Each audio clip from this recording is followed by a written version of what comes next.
Legoland Windsor is the United Kingdom's Legoland. On the edge of the elegant regal town of Windsor, Legoland Windsor has held the crown as the most popular theme park in the United Kingdom for a few years now. A place for adults and children alike. Filled to the brim with LEGO creations, Legoland Windsor also has 31 LEGO themed operational rides. Which of these rides are the absolute best, and which are so bad that they might as well be Mega Bloks branded rather than LEGO? We have visited this park a lot in our lives and one of us may have worked here. This video will evaluate all the rides and give you a clear and concise answer. When making this All Rides Ranked video, we must say we view rides as something that physically moves you in a direction, even if briefly. We don't class anything that doesn't move you as a ride. So Legoland Studios 4D doesn't count as a ride as the seats do not move sufficiently enough, and neither does Fire Academy as the engine is entirely hand operated and has no automatic propulsion in it. The latter is a huge shame as I'd love to have talked about it, but I don't make the rules. I mean I do, but I try and keep them as clear and concise as possible to avoid any headaches. Not that it works. Anyway, I'm Charles from Theme Park Roundup and here are the 31 Legoland Windsor rides ranked from worst to best. Let's see how they stack up. Number 31. Desert Chase. Starting our list and sadly at rock bottom is Desert Chase, a tiny carousel. Fans of our All Rides Ranked series may have guessed that this might be the case, as we have ranked tiny carousels last at Disneyland Paris, Parc Asterix and Europa Park. Well, here's another last place tiny carousel to add to that list. It's located in the Kingdom of the Pharaohs area, so I can understand having desert in its name, but nothing of this ride represents the local theme in, and it's dull. Number 30. Thunder Blazer. A little baby chair swing. It is very cute, but there are much better rides here. Number 29. Aeron Nomad. Aeron Nomad is a Ferris wheel. It goes around. Everyone got stuck in it for hours once during a power cut and had to be rescued by the fire brigade. That's the most fun anyone has experienced on this. Number 28. Destiny's Bounty. Destiny's Bounty is a rocking tug in the Ninjago area of the park. It rocks and spins, and that's it. Number 27. Balloon School. Do you want to go up in the air and not do a lot? Then this ride is for you. Located next to the Fire Academy, I suppose you could laugh at all those below putting all the effort in whilst you just sit down and lightly pull on a bit of rope. Number 26. Duplo Express. This is a charming little attraction for the tiny ones. Get to see your 3-year-old go around on a little train. Very nice attraction and one the little ones love. Number 25. L Drivers. L meaning learner and not loser. L Drivers is LEGO's driving school aimed at the little kids that are not the little kids that can access and ride the driving school. These are the littler little kids. Watch your kids plough their car into other road users, then drive off without reporting the incident or taking insurance information. They grow up so fast. Number 24. Duplo Dino Coaster. A tiny coaster. You look weird as an adult going on it as it's one adult per row, as it's definitely not designed for them. But you've ticked it off, a cred's a cred. Number 23. Skyrider. This used to be pedal powered and I'm glad you don't have to put any effort into it any longer. That might be because I'm fat and lazy nowadays.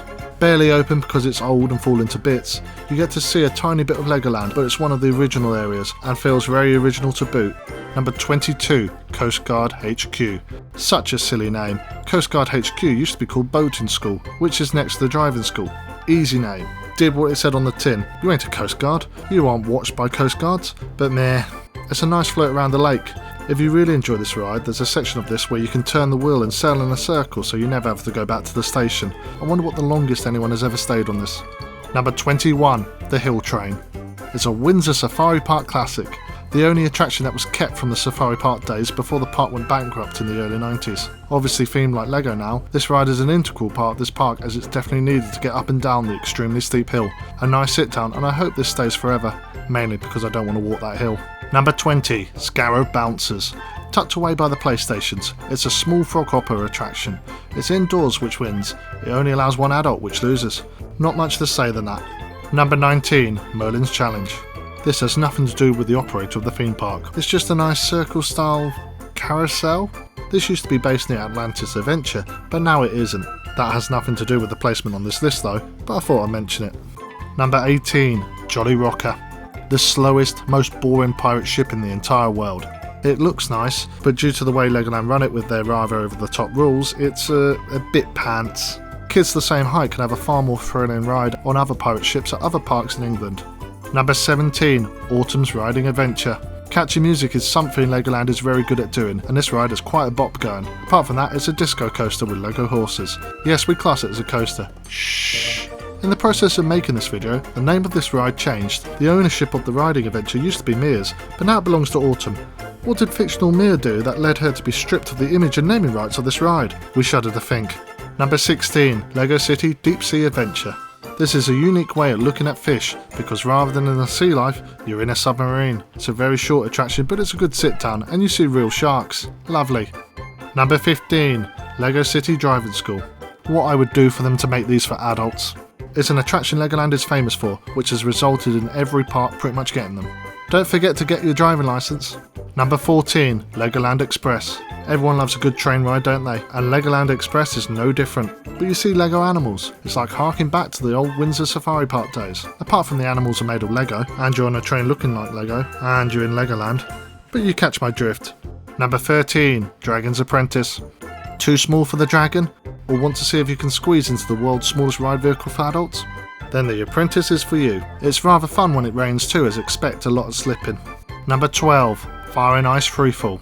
These towers pack a punch and every park should have them, and more than one, which Legoland has. They have two. Fire, ice, it's the same but they're fun. Bouncy bounce. Number 11, Hydras Challenge. It's another insanely fun ride. You can get quite a whip on this if you know what you're doing, adding the geyser splashes from the surrounding area, and you're in for a great time. Number 10, Fairy Tale Brook. A peaceful ride that people of any age can go on. Go past all the main fairy tale characters. Just a shame they updated the Sleepy Beauty scene. If you know, you know. Number 9, Duplo Airport. Much more fun than it looks. Wobble the joystick very quickly and this ride could be quite violent. Not that you're meant to do that, of course, but still. Number 8, Ninjago. Ninjago is a ride which forces you to exercise as you wave your arms around like a madman trying to shoot spells at Lego ninjas and such like. Frustrating to get the hang of, but once you work out how the sensors operate, then you'll be wiping out all the baddies on the screen like you brought an MG42 to a fistfight. It's a great time. Number 7, Laser Raiders. We'll brush over the fact that this ride has terrible throughput, and your queue barely moves, and for some reason they put a train track through the middle of it, making the queue even slower. It's a fun laser adventure with memorable characters such as Miss Pippin Reed and the evil Sam Sinister. It's a fun if short adventure. Number 6, Spinning Spider. With an equally impressive and terrifying Lego spider hanging over the track, Spinning Spider is a teacups with seemingly no friction brakes. You can spin them as fast as you physically want, which is insane, but incredibly enjoyable. Well done, Spinning Spider. Number 5, Pirate Falls Treasure Quest. Prepare for a genuinely soaking experience, at least if you're riding it in 2024 and they haven't turned down the water effects yet. A Legoland classic with loads of pirated goodness, puns, rats and water. And if there is anyone operating the buttons after you go down the last drop, then you get absolutely obliterated by the water cannons. A must do. Number 4, Haunted House Monster Party. This is a great ride to go on if you want to watch children be petrified, screaming and crying as the room spins. Oh, it's fantastic, and that's why we have this at number 4. Oh, and the music is pretty catchy too. Number 3, Minifig Speedway. Minifig Speedway is one of Legoland Windsor's newest attractions, and it has been so well done that it has gained the bronze medal on this list. This is a great coaster, or two if you're someone that counts it like that. It has an incredible amount of audience interaction where the ride characters, and let's not beat around the bush, all these ride characters are god awful, but they change per ride and you feel a real connection racing for that character against the other one during this. Get in there, Banana Man, we really showed Butterfly Girl how it's done. I just love the way these two trains really feel like they're dueling, and I also love how much the staff inside the white building behind are probably having the worst time ever listening to kids scream the whole day. Schadenfreude and a really fun coaster. Number 2, The Dragon. When you think about Legoland Windsor, what's the first thing that pops into your head? The stunt show? Well, that's not a ride. The Dragon? Ah, there we go. Lovely scene smelling of chicken, and through the castle we go until we get outside onto a quite nice, speedy little adventure. Based on some of the best Lego sets I had from my childhood, before they had all the franchises. And I mean, they have quite a lot of franchises now, don't they? The Dragon may be one of the oldest rides here, but it's a brilliant coaster, and a timeless classic. Number 1, Flight of the Skyline. At number 1, it's Flight of the Skyline. It's the best flying theatre in the country. It's the only flying theatre in the country, but beside that point it's a very good one. Good storyline and supposedly better than flying over landmarks. Shame about the dreadful queue line, but we can ignore that as this ride will simply blow you away, especially if you have never ridden one of these before. Flying theatres are the future, enjoy them. And there we have it, all Legoland Windsor rides ranked. Agree with our list? You better. Only joking. We hope you enjoyed this video and looking at and maybe reminiscent about all the rides Legoland has. Do you have a favourite ride we didn't put at number 1? Let us know in the comment section below. Also, it would mean a lot if you could subscribe if you haven't already, and like the video as it gives us a nice warm glow inside. We have ranked all rides at a few other theme parks which are all phenomenal videos if we say so ourselves, and we have linked them in the description below. Thank you for watching.